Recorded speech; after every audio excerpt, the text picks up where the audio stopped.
Գործարար ալիքն եք լսում կամ դիտում, եթե մեզ լսում եք, ապա FM 106 եւ 5 հաճախականության վրա եք, եթե դիտում եք մեզ, ապա գործարար ալիքի, լրատվական ռադիոյի կամ Արմեն Դարփինյանի YouTube-յան ալիքում եք կամ Facebook-ում եք կամ թվային ինչ-որ այլ հարթակում, որտեղ որ մենք ներբեռնում ենք Դարփինյանի ժամը հաղորդումը, երկրորդ խոսափողի մոտ Դավիթ Ղումարյանն է աշխատում, առաջին խոսափողի մոտ պրոֆեսոր Դարփինյանն է, բարև ձեզ։ Դավիթ ջան, ողջույն, ունկնդիրներին լավագույն մաղթանքներս, բարև ձեզ։ Այսօր առաջարկում եմ խոսենք մի երևույթի մասին, որը, չգիտեմ, էլի հայկական ընկալումների մեջ, մեր բոլորիս ընկալումների մեջ, օրինակ դուք ձեզ եվրոպացի համարում եք, պարոն Դարփինյան։ Ես ինձ համարում եմ արևելյան արժեհամակարգի գրող, եվրոպական քաղաքակրթության ներկայացուցիչ։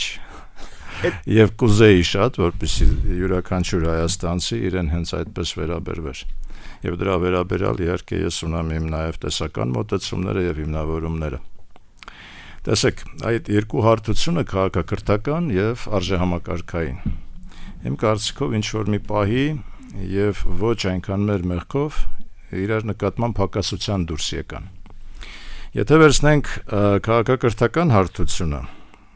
դեռևս 1700 շատ հեռու չեմ գնում, 1773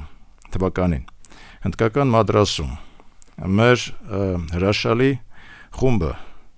Շահամիր Շահամիրյանի, Մովսես Բաղրամյանի եւ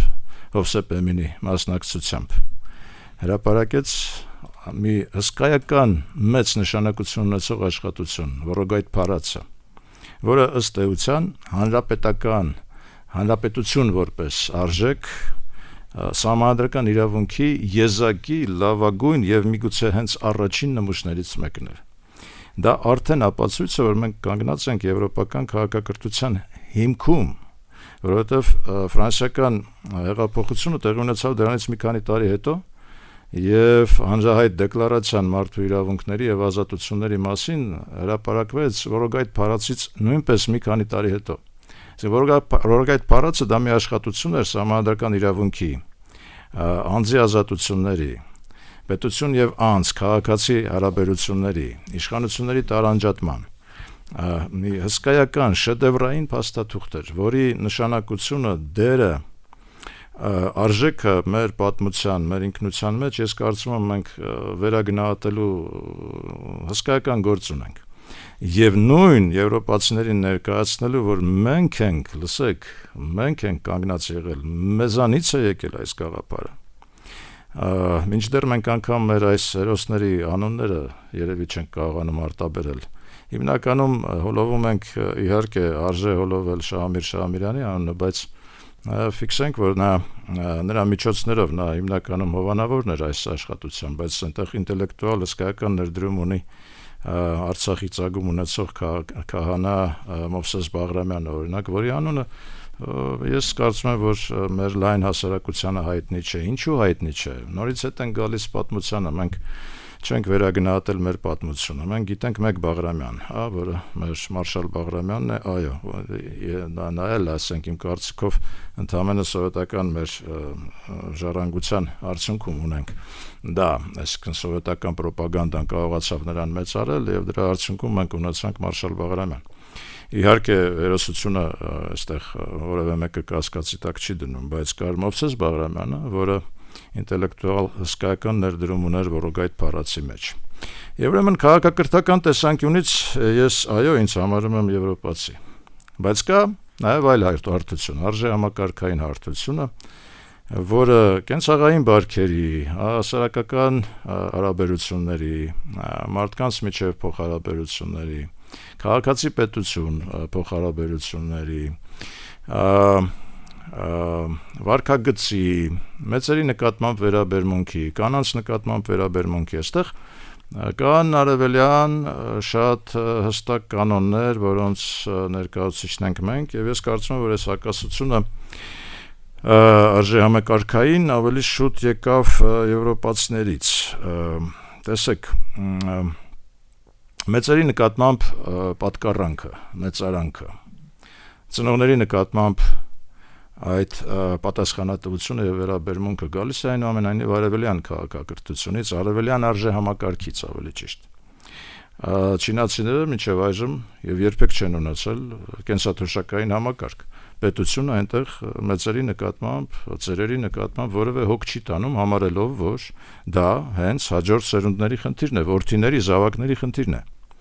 Ես հիշում եմ սովետական միությունում մենք ունենք երկու արգումենտ, որով լոպազավարի պարծենում ենք բոլորի առջև, ասում ենք մեր Հայաստանում մենք չունենք ծերանոցներ եւ չունենք այդ սթափարաններ, վիտրիզվիցելներ, ասում ենք, որովհետեւ մենք մեզ համար ամոթ է գիտենք եւ այլն, հա։ Նախ մեզ համար ամոթ է, որ մենք մեր ծնողներին հանձնենք ծերանոց, մենք ենք հոգ տանում եւ մենք պատասխանատվություն ենք կրում եւ ուրեմն այդ բանի վիտրիզվիցելների մասով էլ սթափարանների ուրեմն ասում ենք մենք այնքան ուժեղ ենք, մեր հայու գենը այնքան ուժեղ է, որ ինչքան ուզում ենք խմենք, մենք չենք հարբում։ Ուրեմն ինչ եղավ, 30 տարի անցավ, պարզվեց, որ մենք նախ ծերանոցների թիվը շատացավ եւ մենք սկսեցինք հանձնել ծնողներին այդ ծերանոցները եւ այդ սթափարանները ուրեմն սկսեցին լցվել, սթափարաններին գումարվեցին նարկոլոգիական տարբեր տեսակի ուրեմն հաստատությունները, որոնք նույնպես սա ինչ է նշանակում, այսինքն մենք արժե համակարգից շեղում ենք թույլ տալիս, արդյոք դա այդ շեղումը պայմանավորված չէ այդ թվում մեր այսպես ասած եվրոպական նկրտումներով կամ եվրոպացիների ոչ այնքան գրագետ մոտեցումներով իմ կարծիքով, հենց Եվրոպան դրեց այդ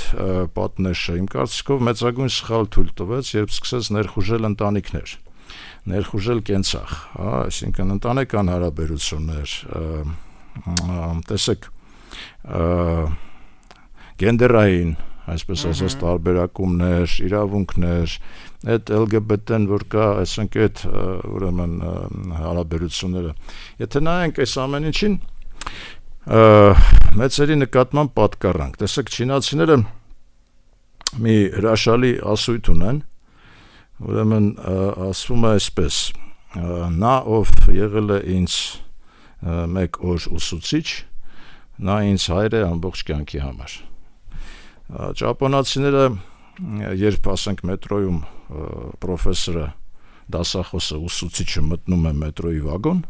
բոլորը ոտքի են կանգնում։ Եվ նրանք այդ ուսուցիչները ունեն տարբերակող նշաններ, հա, այսինքն պատկառանքը ուսուցչի նկատմամբ, պատկառանքը մեծի նկատմամբ, պատկառանքը հոր նկատմամբ։ Ինչ է ասում այսօր, տեսեք, եվրոպական կանոնը, հա, ասում է, եթե ընտանեկան հարաբերություններում հանկարծ եթե քո հայրը քեզ նեղացրեց, դու կարող ես գնաս ոստիկանություն եւ հորդ վրա, ասենք, գրես դիմես պետության պաշտպանությանը, այսպես ասենք, դանոսը գրես հորդ վրա, ասենք, տեսեք։ Հիմա հարևելյան արժե համակարգի մեջ դա չի տեղավորվում։ Դա մեր արժե համակարգի մեջ չի տեղավորվում։ Հիշում եք մենք գուսանական մի երգ ունենք ապտակով սնված տղեն առանց աստիճան չի լինի։ Հիմա շատ էլի հեռու չգնամ, իմ օրինակը բերեմ։ Ասենք ես հիմա ծխելուց ու ծխախոտից 1000 կիլոմետրներով հեռու եմ։ Ինչու եմ հեռու։ Մի հատ դպրոցական ժամանակահատվածում հայրական ապտակի արդյունքում։ Ես օրս շատ շնորհակալ եմ այդ ապտակը ստանալու համար, որովհետև ես իմ վարքագծի մեջ, իմ ապրելակերպի մեջ մինչև կյանքիս վերջ ես արդեն համապատասխան կանոններ ունեմ, որովհետև հասկացա, որ դա ուղղակի չի կարելի անել։ Հիմա եթե ես լինեի այսօրվա եվրոպացի, ես պետք է գնայի հորս հանձնեի ոստիկանություն, նրան էլ զրկեին, ասենք, ծնողական իրավունքներից, ասենք, սա ֆանտասմագորիա է, էլի, մեր հասարակության մեջ, մեր պատկերացումների համար, դե հիմա ասենք, հիմա գիտեք, ասենք, մեր մոտ էլ արդեն սողոսկել, ասենք, հոր վրա են գրում, ուսուցչի վրա են գրում, բան։ Սա մի խայտառակ բան է, բարոյական արժեզրկում է։ Ես ընդհանրապես համարում եմ, որ այս մեր արևելյան բարոյականությունը մեր ողնաշարն է, մեր երկրի, ազգի ողնաշարն է, դա այդ ողնաշարին չի կարելի ձեռք տալ։ Եվ եթե Եվրոպան այստեղ դրեց այդ պատնեշը, ցավոք սրտի դրեց իմ կարծիքով, ոչ միայն, ասենք, այդ մեծերի հետ կապված վերաբերմունքը դեպի մեծեր, հա։ Վերաբերմունքը դեպի, այսպես ասած, գենդերային խնդիր։ Ես օրինակ համարում եմ, որ մենք երբևիցե չենք ունեցել հայ հասարակության մեջ գենդերային խնդիր մենք երբևիցե չենք ունեցել։ Ես ինքս եմ այդպես համարել, ես համարում եմ, որ մենք մեր կանայք մեզ համար աստվածային արժեք ունեցող իսկապես բան են, հասկացություն են եւ ասենք մոր նկատմամբ մեր պատկառանքը, մեր ակնածանքը ես որևէ տեղ աշխարհում չեմ տեսել։ Համենայն դեպս երևի արևելյան երկրներում նույնպես կտեսնես այդ նույն բանը, բայց մենք մորը մայր հասկացությանը միշտ փառաբանել ենք, հա։ Հիմա դրանից ավելի մեծ գենդերային, ուրեմն մենք դասեր կարող ենք տալ ցանկացած եվրոպացու մոր նկատմամբ կամ կնոջ նկատմամբ կամ քրոջ նկատմամբ մեր վերաբերմունքի համար։ Հիմա եւ բացարձակ պարտադիր չէ, չնայած երևի ցանկալի է, որ իշխանության որոշակի հատվածներում կանայք լինեն։ Ասենք նորվեգացիները պարլամենտի մի 70% ոնց որ կին է, Ֆինլանդիայում նույնպես այդպես, ասենք հիմնականում հյուսիսային երկրներում կանանց ավելի շատ տեղ են տալիս քաղաքականության մեջ, բայց ով է ասել, որ հենց քաղաքականության մեջ կանանց ներգրավումն է ավելի ճիշտ։ Ես օրինակ կարծում եմ, որ մենք մեր կանայք բացարձակ իշխանություն ունեն կենցաղում։ Բացարձակ իշխանություն է։ Եվ դա իմ կարծիքով շատ ավելի կարևոր է, քան քաղաքականությունը։ Իսկ քաղաքականությունը որպես կեղտոտ գործ նրանք թողել են մեզ, պատվիրակել են մեզ, հանձնարարել են մեզ, միգուցե տղամարդկանց։ Չնայած ես դեմ չեմ այս հաշվով այդ որ կուսակցական ցանկերում ցուցակներում, երրորդնա, չորրորդնա, բայց կվոտանել է էլի տհաճ բան, այսինքն որ դի անպայման ամեն երրորդը տարբերակում ենք։ Նորից տես, ես չգիտեմ, միգուցե դա գալիս է նրանից, որ մենք, ասենք, երկար ժամանակ այդ հարթություններում կին չենք ունեցել կամ բավարար թվով կանայք չենք ունեցել, միգուցե դա է պատճառը, որ այդ քվոտաները սահմանել ենք, բայց ամեն դեպքում ես օրինակ տեսնում եմ այսօր բոլոր ոլորտներում, մասնագիտական ոլորտներում օրինակ կանայք, երիտասարդ աղջիկները կանայք մեծ դեր են կատարում այսօր հասարակության մեջ։ IT թվերն է շատ ուժեղ, օրինակ հայ կին ծրագրավորողները IT սեգմենտում շատ լուրջ տոկոս են կազմում աշխարհի մասշտաբով։ Ես տեսնում եմ փաստաբանական գործունեությամբ զբաղվողները, ես տեսնում եմ պրոֆեսիոնալ ֆինանսիստները, դա հսկայական քանակ է կա, PR-շիկները, այսինքն դեռ ասենք մամուլի ներկայացուցիչները կանայք այսօր մեր մոտ գերիշխում են, մենք չունենք նման խնդիր, հասկանում եք, գենդերային խնդիր մենք գոյություն չունի։ Այո, ասենք, ինչ վերաբերում է ընտանեկան բռնություններ, բաներ, դա խստորեն պետք է պատժել, իսկապես պետք է պատժել, որովհետև դա հարիր չէ մեր արժեհամակարգին, ընտանեկան բռնությունը հարիր չէ մեր արժեհամակարգին, դա այդտեղ բան չի։ Այստեղ մի հատ խնդրեմ կա, կուզա ետել էլի, քանի ես թեմային հասել ենք, ետել քննարկենք։ Խնդիրը ոչ այնքան այդ օրենսդրությունն է, ինչքան այդ օրենսդրությունը առաջ բրթող մարդկանց այսպես ասենք, հա, ներկայացումը, որ կանանց տեղ չտալը, կանանց նեղացնելը, դուք հետաքրքիր բան ասացիք, դրա համար այդ մտքովս անցավ, մեր ազգային դիմագծի մի մասն է։ Այսինքն այս մարդիկ գտնում են 4 հատ ուռոդի, ով իր կնոջը, քրոջը, մորը կամ ինչ որ ուրիշի քրոջը, ուրիշի մորը լավ չի վերաբերվում եւ փորձում են դա տարածել ինչ որ ազգային վարքագծի վրա, ասելով որ դե մենք պիտի փոխվենք, որովհետեւ մեր վարքագիծն էսպիսին է, մինչդեռ մեր վարքագիծը ձեր նկարագրածն է, որի մասին դուք քիչ առաջ խոսում եք, իսկ դա ինչ որ մի խումբ հիմարների, մի խումբ ուռոդ մարդկանց, անդաստիրակների, չգիտեմ ոնց անվանեմ, իրանց վարքագիծն է։ Բացարձակ այդպես է, համաձայն եմ եւ ընդհանրապես պիտի ուղղակի փաստեմ, սա ֆիքսենք ու հասնենք առաջ։ Ֆեմինիստական որևէ խնդիր մենք այս երկրում լուծելու չունենք։ Մենք վաղուց լուծել ենք այդ խնդիրները, որոնք այսօր կաղապատա Եվրոպայում ուզում են լուծել, բայց մենք լուծել ենք, մենք պիտի դա ներկայացնենք աշխարհին, ոչ թե ասենք 2-3 ձեր ասած ուռոդների, որոնք ասենք իրենց կանանց կարող է բռնության ենթարկեն ընտանիքներում։ Դա իսկապես դա խստագույնս պետական պատժի ենթակա բան է, հանցանք է։ Մենք չունենք այդ խնդիրը ֆեմինիստական։ Բայց տեսեք, որ Եվրոպան հիմա մի քանի օր առաջ Փառապանց Կատրին Դնյովի 80-ամյակն էր։ Ամբողջ Ֆրանսիան, ամբողջ աշխարհը դե Կատրին Դնյովին, ասենք, մեր սերունդը, մեզանից ավելի ավագ սերունդը, ձեր սերունդը, ես կարծում եմ ձեզանից հետո սերունդը գոնե, ասենք, տեսնելու համար անգամ, ասենք, միշտ ունեցել է այդ բանը ցանկությունը գոնե տեսնելու։ Կատրին Դնյովի 80-ամյակի կապակցությամբ մի ֆիլմ էր Ֆրանսիայում, ուրեմն լույս տեսել, պրեմիերան եղավ, Բենեդիկտ էր այդ ֆիլմի անունը, նվիրված էր հանրահայտ ֆրանսիական պետության նախագահ Ժակ Շիրակի կնոջը, Բենեդիկտ Շիրակին։ Ուրեմն Կատրին Դնյովը գլխավոր դերում, հրաշալի, ես տեսել եմ ֆրագմենտները ֆիլմի, դեռևս թարգմանված չէ, ես կարծում եմ, որ կհայտնվի մեր էկրաններում, բայց ինչի մասին է այդ ֆիլմը։ Ֆեմինիզմի մասին է ֆիլմը, այսինքն այդտեղ ներկայացվում է Բենեդիկտ Շիրակը որպես սկզբից որպես Ժակ Շիրակի կին, տիկին, որը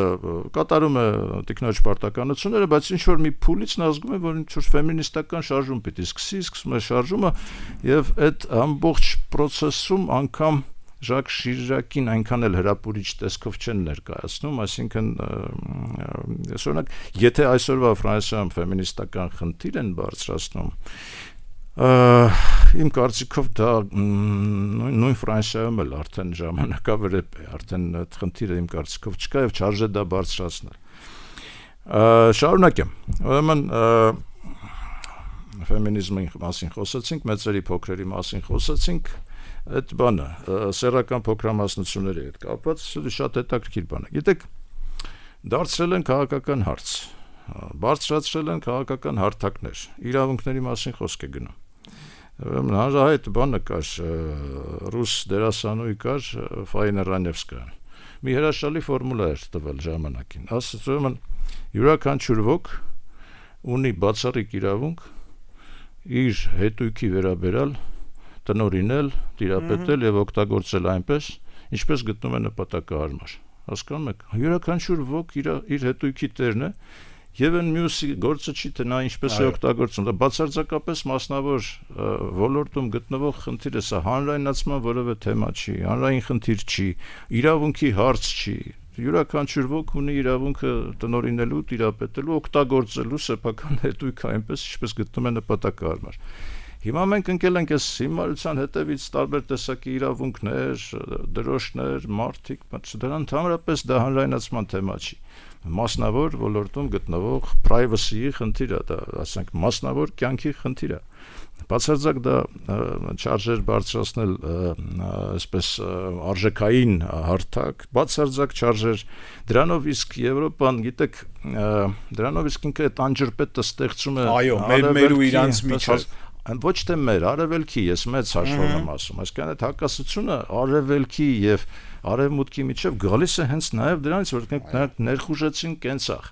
ներխուժեցին մարդկային փոխհարաբերություններ, սեռական ոլորտ, հասկանում եք, դա իհարկե չարժեր անել, ես կարծում եմ դա մեծագույն սխալ է, որ եվրոպացիները թույլ տվեցին ու շարունակում են թույլ տալու, բայց մենք մեր խելքը եւ մեր ուրեմն փորձը գալիս է ապացուցելու, որ մենք բացարձակապես նման խնդիր չունենք եւ չպիտի ունենանք, դա մասնավոր մարդու խնդիր է։ Հիմա տեսեք, ասենք Լյուքսեմբուրգի վարչապետը իր տիկնոջ, որը նույնպես տղամարդ է, հետ եկավ, ասենք, մասնակցեց ընդհանուր հավաքին։ Նայում ես, ասենք, նորմալ է, այդ մարդու ճաշակը դա է, հիմա ասենք ճաշակին ընկեր չկա, չի կարելի դրա դարձնել հանրային խնդիր, չի կարելի դա օրինակ բերել, ասենք, դա ամեն մարդ ունի իր, ասենք, նախապատվությունները։ Հիմա այդ ոլորտն էլ այդպես, բայց վերադառնանք ակունքներին։ Հիմա Եվրոպան իհարկե ձևավորվեց սկզբից որպես տնտեսական միություն, տնտեսական շահերի պաշտպանության, տնտեսական ակտիվների միավորման միություն 51 թվականին Պողպատի եւ ուրեմն բանի ածղի ուրեմն արդյունաբերողները 6 երկրից Բենիլյուքսներ, Ֆրանսիան, Գերմանիան եւ Իտալիան ստեղծեցին այդ միությունը, հետո 57 թվականին դա դարձավ Եվրոպական տնտեսական միություն եւ այստեղ գալիս է արդեն Դե Գոլի ժամանակահատվածը, դրանից հետո Ֆրանսիայի փառահեղ նախագահ գեներալ Դե Գոլը 59-ից 69 թվականներին Ֆրանսիայի նախագահն էր, նա առաջ քաշեց շատ հետաքրքիր տեսություն Եվրոպան որպես կոնֆեդերատիվ մի ուրեմն միասնություն, որը տարբերությունների միավորում էր, ոչ թե ունիֆիկացված ինչ-որ մի զանգված, այլ տարբերությունների միավորում, այսինքն յուրաքանչյուր երկիր, որը կազմում է պիտի կողմ հանդիսանար Եվրոպական միության, պիտի ունենար իր յուրահատկությունը, իր բացարձակ սուվերենությունը, իր մշակութային համակարգը, այս ամեն ինչը եւ դրանով հանդերձ հարստացներ ընդհանուր եվրոպական միությունը, ոչ թե ունիֆիկացվեր եւ ջնջվեր տարբերությունները, այդ տարբերությունների միություն լիներ կոնֆեդերատիվ սկզբունքով, դա Դե Գոլի սկզբունքն էր։ Բայց ցավոք սրտի պատկերացմամբ հաղթեց այնուամենայնիվ ունիֆիկացման մոտեցումը, որը այնքան էլ դրական բան չէ, որովհետև եթե մենք զգտում ենք դեպի Եվրոպա, եթե մենք գիտակցում ենք մեր քաղաքակրթական պատկանելիությունը Եվրոպային, մեզ համար չափազանց կարևոր է, որ մենք մեր արժե համակարգով մտնենք Եվրոպա եւ հարստացնենք Եվրոպան, ոչ թե կարևոր հարց կա, էլի պարոն Դարբինյան, ձեր թույլտվությամբ ընդհատեմ, որտեվ մենք վերջերս անընդհատ դրա մասին ենք խոսում, արդյոք մեզ այնտեղ սպասող կա։ Այսինքն երբ մենք խոսում ենք մտնելուց, միշտ այդ հարցն է, էլի արդյոք մեզ, որտեվ հիմա Եվրոպան այս քաղաքական կոնյունկտուրայի մեջ ինքը քննարկվում է որպես ռուսական այլընտրանք, մենք էլ ենք դրա մասին խոսել մի քանի հաղորդում առաջ, ուստեղ միշտ հարց կա, արդյոք մեզ այնտեղ սպասում են եւ ընդհանրապես արդյոք Եվրոպան ինչ որ մեկին սպասում է, որտեվ Թուրքիան է երկար ժամանակ փորձում, Վրաստանն է փորձում, Մոլդովան է փորձում, Ուկրաինան է հիմա փորձում, բայց կարծես թե չի ստացվելու, արդեն երևում է որ չի ստացվելու, ինքը Եվրոմիության մաս չի լինելու։ Արդյոք եվրոպական ընտանիքը նոր անդամների կարիք ունի։ Գիտեք, ցավոք սրտի գերիշխեց ոչ թե կոնֆեդերատիվ այդ տարբերությունների միության գաղափարը, այլ ունիֆիկացման, այսինքն տարալուծման գաղափարը գերիշխեց։ Եվ այստեղ ես պիտի ասեմ, որ Միացյալ Նահանգների ազդեցությունը Եվրոպայի վրա բավական մեծ էր։ Միացյալ Նահանգներին չէր բավարարում Եվրոպան որպես ինքնուրույն միավոր։ Միացյալ Նահանգները արեցին ամեն ինչ իմ կարծիքով, որպեսզի Եվրոպան չունենա իր առանձնահատկությունը եւ ինչպիսին են Միացյալ Նահանգները, չէ՞ որ դա էմիգրանտների երկիր է։ Միացյալ Նահանգների համար շատ կոմֆորտային կլիներ, որ Եվրոպան նույնպես դառնար էմիգրանտների երկիր։ Տեսեք,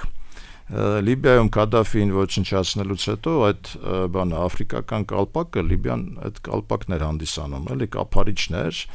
ուրեմն աֆրիկական ներհոսքը դեպի Եվրոպա հսկայական ծավալների հասավ եւ այստեղ Թուրքիան որպես գործիք սկսեց օգտագործվել այդ էմիգրանտների ներհոսքը կառավարելու գործիք եւ առանց Միացյալ Նահանգների ազդեցության այստեղ իհարկե գործը գլուխ չէր գա եւ այդ մոտեցումը չէր գերիշխի այսօր։ Ցավոք սրտի գիտեք, օրինակ ասենք այսօրվա Ֆրանսիայում խնդիրը որն է, ասենք այսօրվա եթե թերթերը բացեք կամ ֆրանսիական հեռուստատեսությունը նայեք, Ֆրանսիայի կառավարությունը Մակրոնի գլխավորությամբ խիստ մեթոդներ է փորձում կիրառել տնային ուսուցման նկատմամբ։ Մոտ 60,000 ֆրանսիացի երեխաներ այսօր կրթություն են ստանում ոչ թե հանրակրթական դպրոցներում, այլ տնային պայմաններում, հա։ Տնային պայմաններում, այսինքն չկա պետական վերահսկողության այն հարցի նկատմամբ, թե ինչ են սովորում, ինչպես են սովորում, ինչպես են դաստիարակվում, ինչպիսի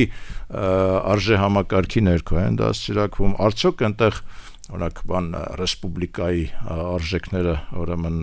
ներարկվում են այդ մարդկանց, չէ՞ որ այդ 60,000-ն է դրանք էմիգրանտներ են, դրանք ֆրանսիացիներ չեն, դրանք նոր եկող էմիգրանտներ են։ Ինչ ավելի վտանգավոր է։ Շատ վտանգավոր է։ Այսօրվա Ֆրանսիայի նոմերածին խնդիրը, այսինքն այդ խնդիրը, որ այսօր Ֆրանսիան լուծում է, հենց այսօրվա խնդիր եմ ասում։ Ուրեմն խիստ սահմանափակումներ կիրառել տնային ուսուցման նկատմամբ, որովհետև տեսան, որ արդեն բանից անցնում է, ձեռից գնում է այս նոր սերունդը, էմիգրանտների սերունդը, որը լծվեց, որը պիտի ֆրանսիացի լիներ, չի դառնում ֆրանսիացի։ Չի դառնում ֆրանսիացի, դա ստեղծում է հսկայական խնդիրներ նույն Եվրոպայի համար։ Կամ տեսեք, ասենք Brexit-ը, հա, Մեծ Բրիտանիան անջատվեց Եվրոպայից։ Ինչ եք կարծում, սա առանց ամերիկյան ազդեցության իրականացվեց։ Դա բացառվում է, որ առանց ամերիկյան ազդեցության։ Միացյալ Նահանգները կարծում եմ նպաստեցին, որ Բրիտանիան անջատվեր, որտեղ Եվրոպան արդեն Բրիտանիայով հանդերձ շատ շուտ ժամանակահատվածում կկարողանար արդեն անցնել իր տնտեսական հնարավորություններով անցնել Միացյալ Նահանգներից։ Brexit-ը տեղի ունեցավ, այս էմիգրանտների հոսքը տեղի ունեցավ։ Նույն Թուրքիայի վարկագիծը տեսեք։ Ես համոզված եմ ուղղակի, որ Թուրքիայի վարկագիծը կառավարվում է Միացյալ Նահանգների կողմից, եթե հիշենք 2000-ականների սկիզբը, ես մի միջազգային կոնֆերանսի ժամանակ Ստամբուլում Էրդողանը նոր էր դարձել վարչապետ, այնտեղ դեռևս վարչապետական համակարգ էր, ոչ թե պրեզիդենտական, ուրեմն լսեցի նրա ճառը, այդ հրավերքով ես մասնակցում եմ այդ կոնֆերանսին, միջազգային կոնֆերանս էր, թուրքական կոնֆերանս չէր, ուղղակի տեղակայման վայրը Ստամբուլն էր,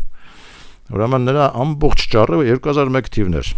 ամբողջ ճառը նվիրված էր եվրոպական ինտեգրմանը Թուրքիայի։ Ուրեմն համար մեկ նպատակն էր դա Թուրքիայի Հանրապետության ինտեգրվել Եվրոպայի մեջ։ Դրանից հետո տարբեր, չէ, ժամանակահատվածներ եղան։ Այսինքն եղավ ժամանակահատված, նախ ինքը, ասենք, իր ավտորիտար կառավարման համակարգը կարողացավ նաև օրենսդրորեն ամրագրել, վարչապետական պետությունը դարձրեց նախագահական պետություն, ամրագրեց իր իշխանությունը, արդեն առավել քան 20 տարի է իշխում է այդ պետությունում, հրաժարվեց ինչ-որ մի բան, ընդհանրապես բոյկոտեց Եվրոպային, հիմա որպես առանձին, այսպես ասած, ոչ միայն ռեգիոնալ, նաև փորձում է նաև համակարգային խաղացող հանդես գալ աշխարհի մակարդակով, վերջերս սկսել են նորից այդ խոսակցությունները եվրոպական ինտեգրման մասին միգուցե Թուրքիայի, բայց Եվրոպան այսօր շատ ավելի քիչ է պատրաստ Թուրքիային ինտեգրելու, քան 20 տարի առաջ։ Որովհետև Եվրոպան ա փոխվել, թե որովհետև Թուրքիան ա փոխվել, դա է կարևորը։ Որովհետև ցավոք սրտի Եվրոպան չկարողացավ իր ուրույն տեղը նշանակությունը ֆիքսել եւ դառնալ առանձին գործող սուբյեկտ, ցավոք սրտի շատ դեպքերում Եվրոպան նույնականացվեց ՆԱՏՕ-ի հետ, շատ դեպքերում դարձավ դա ռազմաքաղաքական դաշինք, որը այսպես թե այնպես ղեկավարվում է Միացյալ Նահանգների կողմից։ Եվրոպան փորձում է հիմա արդեն շատ ավելի դժվար է հիմա փորձել առանձնանալը, որովհետև Մեծ Բրիտանիան չկա արդեն այնտեղ, հենց դա էր պատճառը նաև Brexit-ի, բայց այնուամենայնիվ շատ թույլ նման մոտեցումներ, թույլ քայլեր կատարվում են այդ ուղղությամբ, մասնավորապես Եվրոպական հանձնաժողովի արտգործնախարար Բորելը վերջերս Չինաստանում հայտարարեց, որ գիտեք ինչ կա, չինացիներին դիմեց, ասես գիտեք ինչ կա, մենք մեզ մի վերաբերվեք ամերիկյան պրիզմայով, մենք առանձին ենք, մենք ձեզ հետ ուզում ենք, մենք խնդիր չունենք, մենք ձեր հետ պրոբլեմ չունենք, դուք ունեք խնդիր Միացյալ Նահանգների հետ, մենք դրա հետ կապ չունենք եւ այլն, բայց սա շատ թույլ արգումենտներ են, որովհետեւ մեծ հաշվով Եվրոպան ցավոք սրտի նույնականացվել է այսօր ռազմաքաղաքական դաշինքի հետ եւ շատ դժվար է դա տարանջատել եւ ուրեմն այս պահի դրությամբ մենք ունենք Եվրոպա, որը գնացել է տարալուծման ճանապարհով, իհարկե մենք ներեվրոպական ներքին տեսնում ենք նաև այդտեղ զեղումներ, որոշ երկրներում մենք տեսնում ենք ազգայնական ուժերը սկսում են հաղթել ընտրություններում, մասնավորապես Հունգարիայում, այս վերջերս Սլովակիայում, գերմանական որոշ հողերում, մասնավորապես Բավարիայում ազգայնական ուժերը հաղթում են։ Այլընտրանք Գերմանիայի համար ամեն տարի ավելի ու ավելի շատ է տեսեք նույն Ֆրանսիայում արդեն տասնամյակներ շարունակ ասենք այս ցիվիլ ռեսպուբլիկականներին դիմակայում է Լեպենի ընտանիքը, որը ազգայնական է, սկզբից հայրն էր, հիմա դուստերն է, հա, այսինքն սա եւ ես ձեզ ասեմ, որ հաջորդ տարի ոչ միայն ընտրություններ են սպասվում Միացյալ Նահանգներում, Ռուսաստանում, Եվրոպարլամենտի ընտրություններ են։ Եվ իսկապես այդ ընտրությունների արդյունքը ցույց կտա, թե ինչքանով են ազգայնականները տարածվում հիմա Եվրոպայում։ Եթե դա սկսեց կրել արդեն որոշակի ուրեմն բնույթ, այսինքն ինչ-որ ծանրակշիռ բնույթ, այստեղ հնարավորություն եմ տեսնում Եվրոպայի համար այնուամենայնիվ որոշ իմաստներով առանձնանալ, քաղաքական տեսանկյունից առանձնանալ Միացյալ Նահանգներից։ Դուք ասացիք նաև Ռուսաստանի մասին, ես չէի հակադրի Ռուսաստանը Եվրոպային, դա նորից իմ կարծիքով կեղծ օրակարգ է, թե Շատ հետաքրքիր խոսակցություն ենք սկսում, մեր եթերաժամանակը ավարտին մոտեցավ եւ ես բոլոր այն մարդկանց, ովքեր որ մեզ ռադիոյով են լսում FM 106 եւ 5 հաճախականությամբ, կոչ եմ անում գան գործարար ալիքի լրատվական ռադիոյի կամ Արմեն Դարփինյանի YouTube-յան ալիք, որպեսզի լսեն մեր խոսակցության շարունակությունը։ Պրոֆեսոր Դարփինյանն ասում է, որ չարժի Եվրոպան Ռուսաստանի հետ հակադրել, մնացածը կնայեք համացանցում։ Շնորհակալ եմ։ Ոչ միայն չարժի, դա սխալ օրակարգ է, դա կեղծ օրակարգ է, որը ցավոք սրտի զարգացվում է եւ Ռուսաստանի կողմից եւ Եվրոպայի կողմից։ Այո, ասենք եվրոպական արժեքները սողոսկել են Ռուսաստան նույնպես 18-րդ դարում, բայց այդ արժեհամակարգը, քաղաքակրթական կանոնները վերջին հաշվով մենք ունենք Պետերբուրգ, հա, ասենք ռուսները ունեն Պետերբուրգ, շատ Եվրոպա է, հասկանում եք, չէ, ասենք ունեն Պետերբուրգ, ունեն այնուամենայնիվ քրիստոնեական, չնայած պահպանողական, բայց նույնպես արժեքային համակարգ, այստեղ հակադրելը բացարձակապես կարծում եմ դեմ է եւ Ռուսաստանի շահերին եւ Եվրոպայի շահերին։ Այստեղ արհեստական բերված օրակարգ է ցավոք սրտի, որը գեներացնում է նորից նոր ու նոր այդպիսի ալիքներ, որոնք իմ կարծիքով իմաստ չունեն։ Գրեթե համոզված եմ, որ վաղ թե ուշ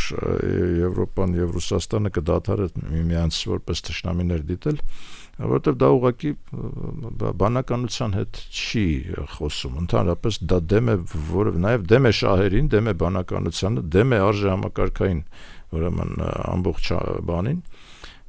եւ իմ կարծիքով այստեղ մենք նաև, եթե մենք սուվերենության բավարար չափ դրսևորենք, մենք կկարողանանք որոշ իմաստով այդ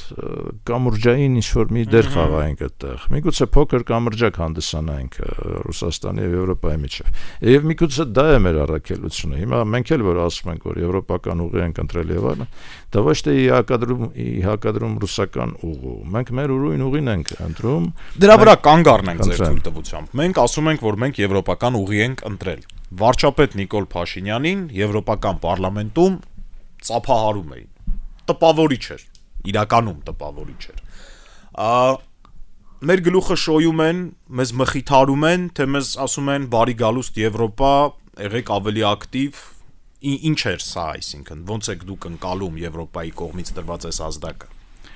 Գիտեք, նորից հակադրման մեջ են դիտում, իմ կարծիքով դա ճիշտ չի,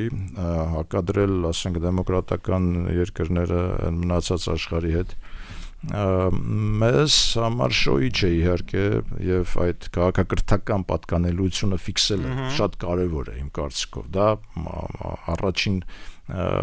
դրական ազդակն է, որ ես կարող եմ ֆիքսել, այսինքն մենք որպես եվրոպական քաղաքակրթական համակարգ ընդունվեցինք առնվազն, ասենք, եվրոպական պարլամենտի կողմից, եվրոպական երկրների կողմից մենք տեսնում ենք ակտիվությունը գալիս գնում են արտգործնախարարները, նման ակտիվություն երբեք չի եղել։ Եվրոպական վեկտորը սկսեց աշխատել, դա շատ դրական է մի կողմից։ Մյուս կողմից չհակադրենք դա ռուսական վեկտորին, չհակադրենք դա Ռուսաստանի հետ մեր Դա փոխհատուցում։ հնարավոր է, պարոն Դարբյան։ Իհարկե հնարավոր է։ Դա հնարավոր է նուրբ դիվանագիտության շնորհիվ, դա հնարավոր է ցույց տալով նույն Ռուսաստանի, որ մենք որևէ քայլ չենք կատարել կամ չենք պատրաստվում կատարել հակադրվելով իրենց, մենք ընդհանրապես ֆիքսում ենք մեր քաղաքակրթական պատկանելիությունը եւ փորձում ենք այդ պատկանելիության մեջ մեր արժեհամակարգային ամբողջ այս համակարգով հանդես գալ նույն Եվրոպայում, նույն Ռուսաստանում, որևիցե մի այլ տեղ։ Ես կարծում եմ, որ մենք չպետք է հակադրենք, մենք գալիս ենք համալրելու եվրոպական արժեքային համակարգը, մենք գալիս ենք համարելու նույն ռուսական արժեքային համակարգը, Ռուսաստանյան դաշնությունում, մենք հիմա գիտեք ռուսները մեկ արգումենտ են վերում, ասում են մենք դա չի կարող Հայաստանը մեզանից փոխվել, որովհետև մեզ մոտ ավելի շատ հայ է ապրում, քան թե Հայաստանը։ Բացարձակ տխմար արգումենտ է։ Ես ասեմ, ես ցավում եմ, որ բավական բարձրաստիճան ռուսներ դրա մասին ասում են, դա այսինքն դա սպառնալիքի տեսք է ընդունում, որը որ բացարձակ չարժե է այստեղ հոլովել։ Այն հայերը, որոնք որ Ռուսաստանի քաղաքացիներն են, նրանք ծառայում են Ռուսաստանի Դաշնության շահերին, նրանք հսկայական ներդրում ունեն Ռուսաստանի Դաշնության զարգացման մեջ եւ իրենք որպես Ռուսաստանի Դաշնության օրինապաշտ քաղաքացիներ, ես կարծում եմ, որ առանձին արժեք են ներկայացնում Ռուսաստանի համար, այդ քաղաքացիներ համար, այլ Ռուսաստանի համար հսկայական արժեք են ներկայացնում։ Այսինքն դրանով մեզ երես են տալիս, որ այն հայերը, որոնք որ Հայաստանի քաղաքացիներ են եւ այնտեղ ուղղակի աշխատանքային պայմանագրերով են աշխատում, նույնպես իմ կարծիքով հսկայական ներդրում ունեն Ռուսաստանի տնտեսության մեջ։ Այդ մարդիկ վերջին հաշվով ուրեմն բանիմաց մարդիկ են, նրանք անպայման վարպետներ են, նրանք անպայման մասնագետներ են, նրանք անպայման օգուտ են տալիս այդ երկրին։ Ի վերջո, եթե իրանց կարիքը չլներ, իրանք այնտեղ չէին հայտնվի, եթե իրանք այնտեղ են, ուրեմն կարիքը եղել է։ Ես ուզում եմ ձեզ նաև ուրեմն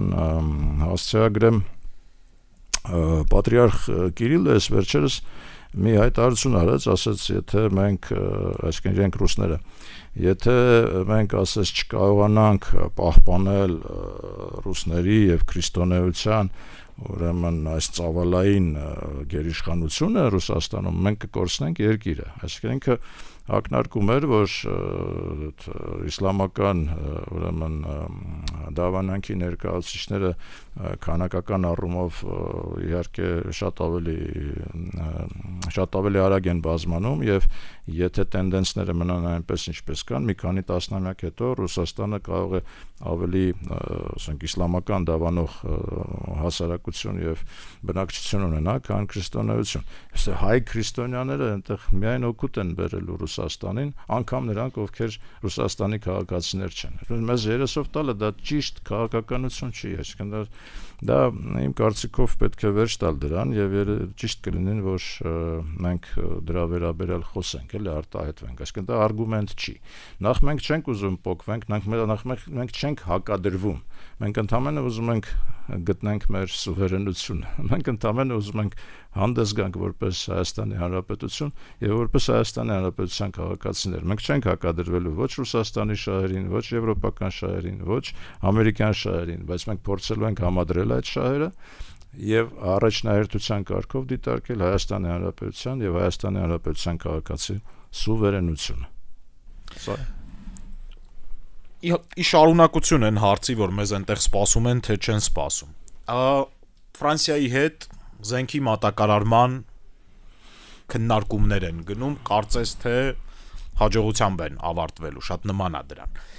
Դա միայն Ֆրանսիայի մոտեցումն է ազդես, թե դա համաեվրոպական մոտեցումն է Հայաստանին։ Ես կարծում եմ, որ որոշակի կոնսենսուսի արդյունք է դա։ Առաջին քայլն է, դա շատ լավ սիմվոլիկ քայլ է, որը թույլ կտա մեզ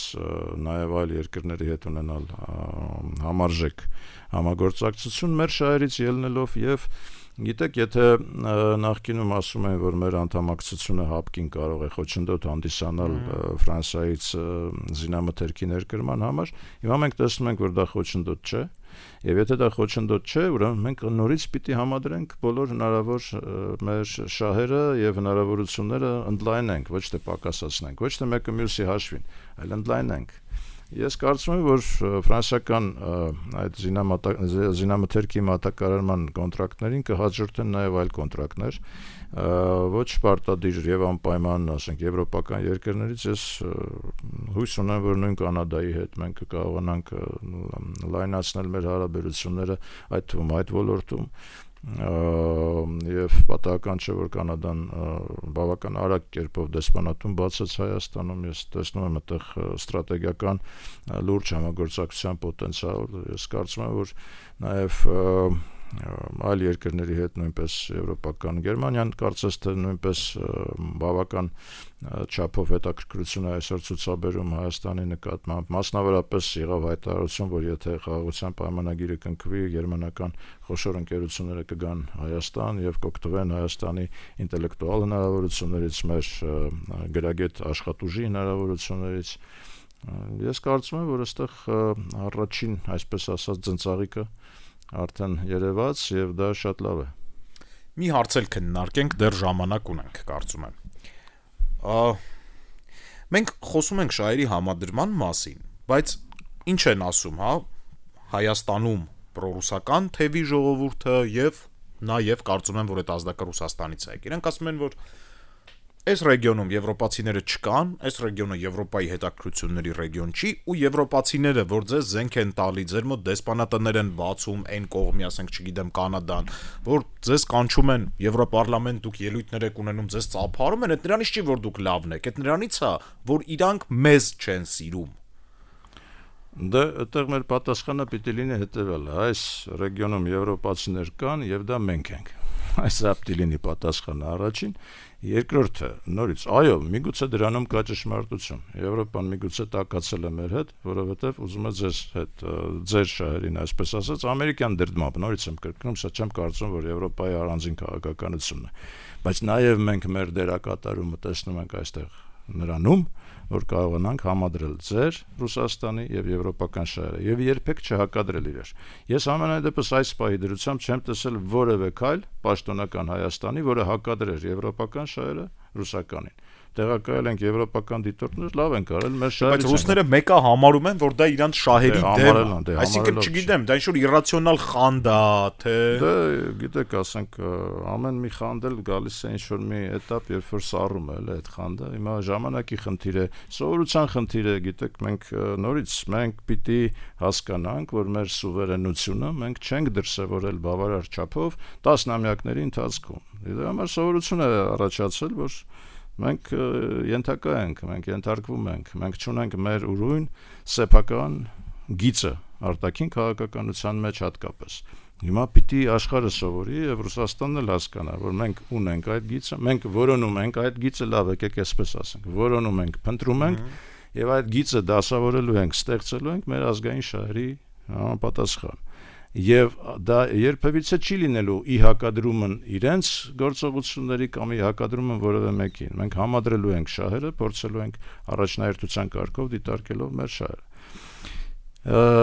Սա է հենց արժեհամակարգային եւ քաղաքակրթական մեր ինքնության դրսևորման ճանապարհը։ Այո, մենք պիտի ասենք, քաղաքակրթության տեսանկյունից մենք եվրոպական երկիր ենք։ Այս կոնտեքստում, համատեքստում մենք պատրաստ ենք լինել թեկուզև փոքր, բայց կամրջակ ձեր եւ Եվրոպայի միջև, Ռուսաստանի եւ Եվրոպայի միջև, համարելով, որ դուք ունեք հսկայական եվրոպական ժառանգություն, եւ երկրորդը մեր արժեհամակարգը արևելյան է, եւ մենք մեր արժեհամակարգով ենք մտնելու եվրոպական ընտանիք, մենք չենք տարալուծվելու, դա հնարավոր չէ, դա սխալ կլինի, մենք ուղղակի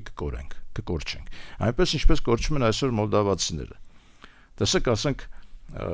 Ռումինիայի արտգործնախարարը հայտարարում է, ասում է, այսպես կոչված մոլդավական լեզու, լսեք, սերունդներ են կրթվել, մեծացել իրենց գիտակցությամբ, որ իրենք մոլդավացիներ են։ Հիմա բարձրացնում է մոլդավացիներ չկան, ինչու է այդ սերունդների կյանքը ուղղակի աղավաղում։ Դա այդ նույն սխալն է, որը ռուսները Ուկրաինայում են անում, այսինքն ասելով, որ չկա ուկրաինական լեզու, չկա ուկրաինական պետություն, չկա Ուկրաինա։ Այսպես կոչված Ադրբեջանը ինչ է, այսպես կոչված Ղարաբաղցիները, հասկանում եք, որպես առանձին ուրեմն համայնք չեն դիտում, այսպես կոչվածը ո՞րն է։ Այսինքն չի կարելի, եթե գնացին տարալուծման, ես կարծում եմ, որ Մոլդովան եթե գնաց նման տարալուծման, ես կարծում եմ, որ մեծագույն կորուստ կլինի ոչ միայն իրենց համար, ընդհանրապես քաղաքակրթության համար։ Մարդկության համար, բոլորի համար։ Ասենք մոլդովական պարեր կան, հիմա ինչ, այդ պարերը ուր գնացին։ Մոլդովական երաժշտություն կա, լսեք։ Իսկ դա տարբերվում է, այո, ես երաժշտությունից մի փոքր բան հասկանում եմ։ Տարբերվում է ռումինականից։ Կա մոլդովականը, կա ռումինականը։ Հիմա ինչու եք տարալուծում։ Նույն կերպ մենք իրավունք չունենք տարալուծվելու եւ հայրական ապտակի դերը, նշանակությունը, քաշը եւ մեծագույն արժեքը մենք գիտակցելով պիտի մտնենք Եվրոպա։ Սրանով էլ ավարտենք, սիրելի ռադիո լսողներ, Դարփինյանի ժամներ գործարար ալիքի եթերում։ Լսում եք մեզ FM 106 եւ 5 հաճախականությամբ, դիտում եք մեզ համացանցում գործարար ալիքի լրատվական ռադիոյի եւ Արմեն Դարփինյանի YouTube-յան էջերում, կհանդիպենք հաջորդ շաբաթ այսօր այսքանը։